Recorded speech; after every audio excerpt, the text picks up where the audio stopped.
So, Baldur's Gate 3 came out at the beginning of the month on PC, and oh boy, am I having a ton of fun with this game. I was never really able to sink my teeth into CRPGs before, but because of this game being based off the rules of Dungeons & Dragons 5th edition, a system which I'm very comfortable with, I was actually able to be a lot more comfortable making choices in character creation that I knew would be good, and I didn't have to worry as much about accidentally making a terrible character and reaching an impassable area 40 hours in. Now, I did notice while playing that there are changes to D&D's mechanics to fit what would be better for a video game. Now, don't get me wrong, this is unmistakably D&D 5e. Most of the alterations could have just been someone's homebrew, which got me thinking. What if I put together a bunch of changes the game made to 5e and determine which of these choices would actually be good to bring in as homebrew roles for our 5e games? Now, this isn't going to be an extensive list of every change, but rather the changes that were notable to me during my first playthrough. If there's something that I don't mention here, it's probably either something I didn't really encounter that much in the game, or it was small enough that I didn't even realize that it wasn't a regular rule. Without further ado, let's get right into the video. The first change I want to talk about is inspiration. 5e has always had a weird relationship with inspiration. It gets confused with bardic inspiration in tons of groups, so I see, especially with new players. Many games I've seen just forget to use it altogether. I'm guilty as charged. And many DMs struggle to make it make sense within their world. The Player's Handbook mentions ways your characters can gain inspiration, but it just ends with, your DM will tell you how to do it. And the Dungeon Master's Guide tells you that you can use it, not use it in this way, use it in that way, and whatever way you want. It's like the game is afraid to tell the DM how they should be using inspiration, which is honestly a big problem with a lot of the rules of 5e. The books are very afraid of telling the DM, or anyone really, what to do. The way 5e works is that you can use inspiration to give yourself advantage on a roll, or you can give your inspiration to another PC so they get advantage. Personally, I've just never been a fan of the 5e inspiration system. What I do in my games is that if a player is being particularly creative or doing something their character would be good at doing based off their backstory, then I give them advantage on that roll. Baldur's Gate 3 does the best of both worlds. Not only will you get advantage on a roll if your character is more likely to have that information, like if they're at a shrine for a god they worship, or recalling information on a city that they grew up in, but also if you perform actions that match a character's background, you get inspiration from that. You can store up to 4 inspirations, to which if you get an inspiration again, you get bonus experience, and inspiration doesn't work as advantage, but rather a reroll. So if you already have advantage on that roll, you roll with advantage again. Personally, I am very tempted to bring this into my games. I'd still have to deal with the struggle of my players remembering that they have inspiration to use, but it also means that it's going to be useful in any situation. Even if you reward a character with advantage, they can still use inspiration if they fail. Now, milestone leveling works a lot better for my games than XP leveling, so I don't know if I could really reward players for inspiration after they max out how much they can have, but that actually might be better, because if the party know that they're wasting inspiration if they don't use it, they're more likely to actually use it. I mean, even in the game, when I was playing Baldur's Gate 3 and I got to the 3rd act of the game and realized I was horribly underleveled, a part of the way I tried to remedy that was not using inspiration so I could get the extra XP to hopefully level up faster. Personally, I would much rather be encouraging my party to interact with their abilities instead of them saving everything that they have. Now, it's not going to be a perfect transition back into the game, because Baldur's Gate 3 tells the player the difficulty of the checks before they even roll, which we generally don't do in D&D except for special occasions. I think it wouldn't make much of a difference, other than it would affect when players use their inspiration, because they might not use it if they know that a difficulty check was so hard they were unlikely to pass anyways. But speaking of skill checks, they've added crit fails and successes to skill checks in this game, which some people don't know this, but 5e only has crits on attack rolls.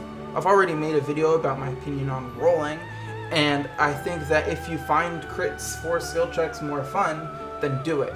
If you're okay with accepting the consequences of a player succeeding on a DC 99 skill check, then go right ahead. For me, I'll stick to the regular rules in the player's handbook, but if you like it, I totally understand. I think most people think that crits on checks are the rules anyways. Now, another rule that isn't actual D&D rules, but most people seem to think is anyways, are potions as bonus actions. The DMG very clearly says that potions cost an action to drink, and yet nearly every game I see them used as bonus actions. Now, I think the reason why this happens is because players are used to video games where you can go into your inventory and drink 15 potions while the game is paused. Now, Baldur's Gate is hard as balls, so I definitely took advantage of bonus action potioning in my game, but personally I think using them as an action just offers better balance to them.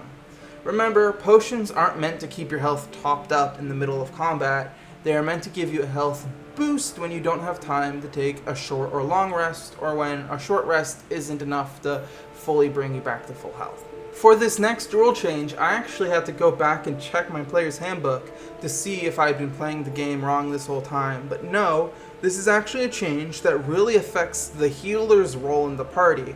When a party member drops to 0 hit points, and you bring them back up from 0 with the help action or a healing spell, on their next turn, they don't get to use their action. This small change actually totally flips the role of the healer on their head. When I play D&D with people who are looking to be healers for the first time, I always give them the piece of advice: a player is just as effective at 1 hit point as they are at full hit points. Meaning, save your spell slots for when a party member actually goes down, because depending on where they go down in the initiative, they might not even miss their turn. Well, this isn't true in Baldur's Gate. If a party member goes down, not only could they still miss a turn, but even if you heal them, they won't be able to do much of anything when it gets to their next turn. This takes the healer from a class that just brings the party back up from 0 to a character that more fits the traditional video game healers, which keep characters from going down in the first place. Having a healer is also more important because if you don't, that means you have to use an action to help your character back up. And that character loses their action, so that's 2 actions lost. Versus in 5e, you'd only lose 1 action to help them up, and then they get to use their action. Bonus action healing, like Healing Word, is suddenly vital to keeping the party up while taking advantage of action economy, especially in Baldur's Gate, where you can go up against 20 or more enemies at once in some cases. So yeah, this is definitely a rule that I can see myself adding to future games of mine. Weapons have gotten a new buff. Like with the new weapon rules that are coming out with the new version of 5e, whatever they decide to call it, each weapon now has new unique attack options available to it. I don't really have much to say about this, it's just an overall improvement to martial characters. Choosing the type of weapon you prefer actually means something other than can you use your strength modifier or your dex modifier, and can you dual wield it. Tool proficiencies have just been thrown out, which for this game is fine. I can see it would be difficult to find a use for each of the tool proficiencies throughout a game, even a game as big as Baldur's Gate. I mean, like, seriously, who actually remembers the last time they used the tool other than Thieves' Tools? Thieves' Tools are still in the game, but you aren't going to have your Mason tools or your Cobbler tools or anything like that. They also work differently than they do in D&D. If you roll a check with your Thieves' Tools and then fail that check, you can choose to sacrifice that tool for another roll. The same as how Inspiration works. Currently, I don't have any rogues in any of my games that I'm running, but if I ever get another rogue, I might consider running that this way.